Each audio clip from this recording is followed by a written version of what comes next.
Pemirsa, polisi menemukan ijazah yang ditahan perusahaan UD Sentosa Sil, Surabaya, Jawa Timur. Saat ini polisi masih mencari alat bukti lainnya dan akan segera melakukan gelar untuk penetapan Jan Huadiana sebagai tersangka.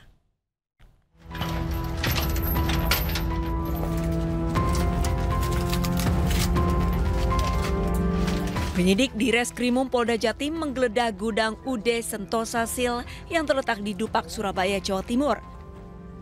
Penggeledahan ini terkait dengan kasus penahanan ijazah. Saat penggeledahan, polisi menemukan barang bukti ijazah milik salah satu karyawan. Ijazah yang ditemukan pun merupakan ijazah dari salah satu pelapor.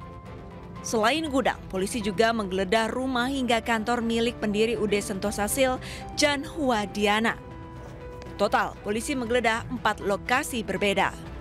Saat ini memang betul kita masih periksa sebagai saksi. Insya Allah dalam waktu dekat setelah alat bukti terkumpul kita akan gelarkan untuk penetapan tersangka. Dan ijazah itu ditemukan di kantornya si Sentosa? Iya. Hanya satu ijazahnya? Satu yang kita temukan, kemudian juga ada tanda terima penyerahan ijazah yang sebagian kita temukan, tapi sebagian juga tidak kita temukan. Polisi juga mengembangkan penyidikan kemungkinan adanya ijazah lain yang ditahan perusahaan. Atas kasus ini, polisi akan melakukan gelar untuk menetapkan Jan Huadiana sebagai tersangka. Dari Surabaya, Jawa Timur, Hari Tambayo, iNews melaporkan. Sebelumnya dugaan penahanan ijazah sejumlah karyawan membuat Wakil Wali Kota Surabaya Armuji mendatangi perusahaan Sentosa Sil. Saat menyidak pabrik, Armuji sempat bersitegang dengan pemilik perusahaan Jan Huadiana.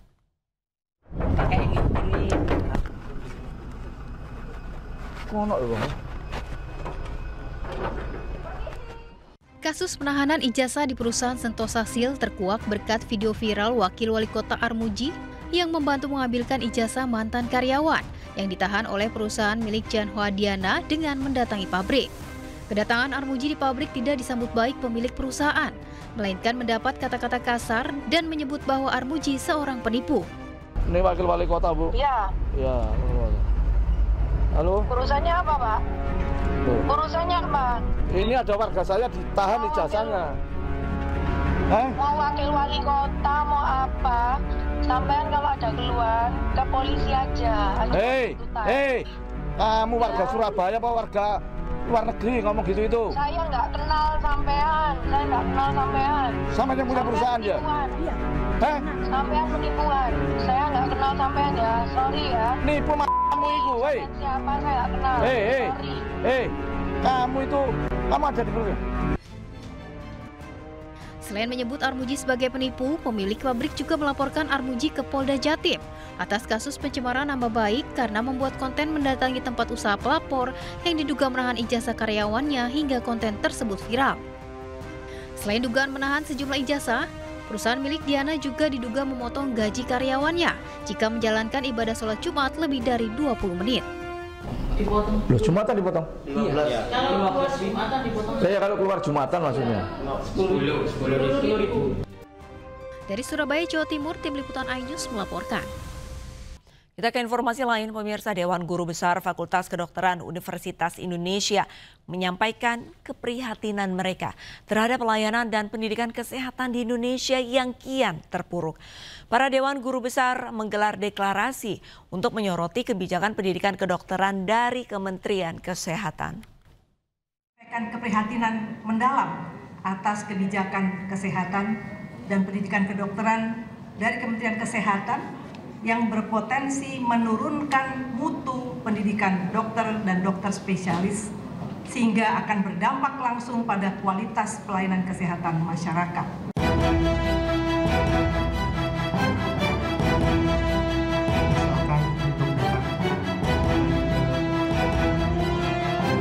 Para Dewan Guru Besar Fakultas Kedokteran Universitas Indonesia bersama dengan dokter serta akademisi kedokteran dari seluruh Indonesia menyampaikan keprihatinan mereka terhadap sistem kebijakan kesehatan dan pendidikan kedokteran dari Kementerian Kesehatan yang berpotensi menurunkan mutu pendidikan dokter dan dokter spesialis. Mereka menilai kebijakan yang diterapkan oleh Kemenkes akan berdampak langsung pada kualitas pelayanan kesehatan masyarakat di Indonesia. Alih-alih memperkuat mutu layanan dan pendidikan, kebijakan yang muncul justru beresiko menurunkan kualitas pendidikan dokter dan dokter spesialis. Alasan keprihatinan kami, yang pertama, pendidikan dokter dan dokter spesialis tidak dapat disederhanakan. Menjadi seorang dokter bukan sekedar menjalani pelatihan teknis, melainkan melalui suatu proses pendidikan akademik yang panjang, ketat, bertahap, sesuai filsafat kedokteran yang mendasari layanan kesehatan oleh seorang dokter. Pendidikan terbaik dilakukan di Fakultas Kedokteran dan Rumah Sakit Pendidikan yang menjalani pendidikan dan penelitian sesuai standar global. Yang kedua, penyelenggaraan pendidikan dokter di luar sistem universitas memerlukan kerjasama erat dengan Fakultas Kedokteran. Tanpa sinergi yang baik, kebijakan ini akan menimbulkan ketimpangan kualitas antar dokter, meningkatkan risiko kesalahan dalam pelayanan medis dan pada gilirannya merugikan pasien dan masyarakat luas. Sementara itu, Menteri Kesehatan Budi Gunadi Sadikin mengatakan dirinya membuka diri untuk berdialog dengan seluruh dokter senior, termasuk ratusan guru besar dari Fakultas Kedokteran Universitas Indonesia. Kementerian Kesehatan sangat membuka diri kalau ketidaknyamanan ini terjadi untuk berkomunikasi. Ya.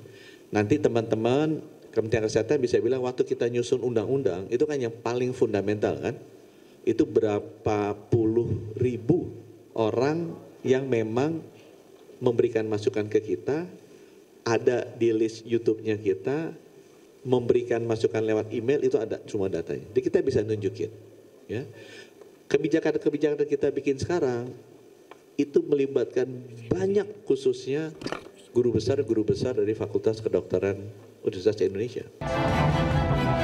Sebelumnya, ratusan guru besar FKUI berharap agar pemerintah bisa membangun kembali kemitraan yang sehat antara Kemenkes, Rumah Sakit Pendidikan, serta Kolegium. Dari Jakarta, Tim Liputan iNews melaporkan. Polisi menyelidiki grup Facebook Fantasi Sedarah yang tengah geger dan membuat masyarakat geram. Grup dengan ribuan anggota tersebut berisikan percakapan yang menyimpang mengenai ketertarikan seksual terhadap anak dan keluarga kandung.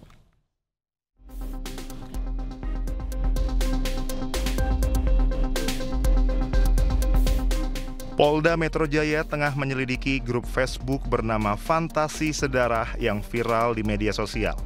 Grup ini berisi percakapan menyimpang tentang ketertarikan seksual terhadap anak atau keluarga kandung.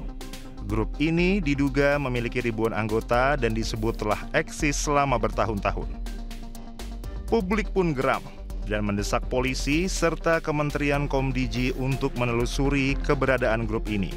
Publik menuntut seluruh anggota grup ditindak tegas. Tadi kami juga sudah koordinasi dengan Direktorat Cyber Polda Metro Jaya. Dan kalau rekan juga lihat di Instagram punya Kominfo juga, dan ada jawaban dari Humas Mabes Polri di situ. Jadi sudah pasti Direktorat Cyber Polda Metro Jaya akan menyelidiki dan mendalami tentang akun Facebook tersebut. Ya, sekali lagi akan menyelidiki dan mendalami segala sesuatu yang ada di akun Facebook tersebut. Sementara pemerhati perempuan dan anak Erlinda mengatakan, hubungan sedarah merusak keluarga dan kehidupan sosial. Kenapa? Karena menurut kami sebagai orang-orang yang sudah terjun puluhan tahun di dunia anak dan keluarga, hal yang seperti ini sangat bahaya buat negara. Kenapa? Karena dampak sosial bukan hanya dampak kesehatan secara jasmani psikologi, tapi dampak sosialnya, Mas. Kenapa dampak sosialnya? Di catatan saya itu, yang pertama adalah merusak struktur dan fungsi keluarga, ya kan? Kenapa? Karena yang pertama adalah hilangnya rasa aman. Hilangnya rasa aman dalam keluarga, hancurnya otoritas moral dan keluarga, ya kan? Belum lagi yang kedua, meningkatkan stigma dan diskriminasi. Bagaimana korban akan rentan, korban menjadi dalam siklus yang menjadi korban lagi dan korban lagi, belum lagi stigma dari masyarakat seperti tadi yang sudah ditayangkan oleh iNews ya, kakak beradik ini, belum yang paling utama apalagi merusak tatanan nilai sosial masyarakat kita. Bagaimana sosial budaya kita itu akhirnya terampas ya kan? Sementara itu, Kementerian Komunikasi dan Digital telah memblokir 6 grup di Facebook berisi konten asusila yang membahas hubungan sedarah atau insest. Komdigi juga langsung berkoordinasi dengan platform Meta sebagai induk Facebook untuk melakukan pemblokiran. Warga juga diimbau agar lebih berhati-hati saat beraktivitas di media sosial dan langsung melapor bila menemukan konten-konten menyimpang. Tim Liputan iNews melaporkan.